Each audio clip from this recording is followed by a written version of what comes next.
The Ninth Gate, starring Johnny Depp. Depp plays Dean Corso, who is a book authenticator, and he's hired by Boris Balkan, who's this mega billionaire, to authenticate an occult book he's got that is supposed to open the gates to hell or to enlightenment, depending on your point of view. So over the course of the movie, he is thrown into these situations where he is dealing with a bunch of really, really shady characters. You're never completely sure who the character can trust and who he can't. And along the way, he learns that these books are all originals, and they need to be combined into one book, which takes him on another journey. And there's this, I don't want to give away too much, because I really think anybody who has not seen this movie should see it. It's, 15, 16 years old by now, but it's really good. But along the way, his journey isn't just one of a physical and material standpoint, which at the beginning it is. He himself becomes personally involved in figuring out the puzzle of why this book is so important. And he himself unwittingly ends up on this spiritual journey. I think for a lot of us, it is like that. It is like the way the movie... Sorry, I just made it worse. We might start off thinking one thing and going in one direction, believing we are on a path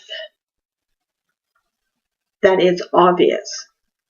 And then we find out at the end, or the end of that cycle, I should say, maybe not the end of things. Well, I guess maybe for some people it is at the end of their life when they get that big aha moment, but for most of us, we'll hit a certain part in our road and we'll have that, okay, now I understand. I'm actually on this journey. I'm actually going in this direction when I thought I was going in that direction. Now it makes sense. In the movie, there's all these trials he has to face, and he doesn't necessarily realize that he's facing them. He just kind of goes with the flow. From a tarot point of view, the imagery in the book that's in the movie, and from the original book too, the imagery is that of tarot cards. It's a very beautiful take on the tarot of the hermit and the hangman, and there's one where the character in the tarot card page is playing chess, and I don't know, for me that always reminded me of the wheel. I have no idea why, it just does. The idea that any journey, be it purposely set out upon looking for answers or stumbling kind of down the road, accidentally finding the answers, the fact that they're connected in this story to the tarot card, or tarot images, I should say, makes you kind of wonder, what else can the tarot unlock in a person? I know that's kind of off topic. I was just kind of gonna suggest this is a great movie.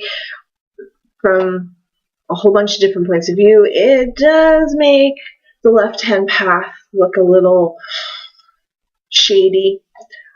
That's a downside, but overall, it's a movie that'll make you question certain things about yourself and maybe give you, for those of you who maybe aren't tarot people, might give you a new appreciation for tarot. Alright, this is turning into a bit of a babble, so The Ninth Gate. And if I can find my copy of the Club Dumas, which this movie is based on, I might do a bit of a review on that at some point. Okay, so that's it for today. I'm Art of Blood and Creeping Screams.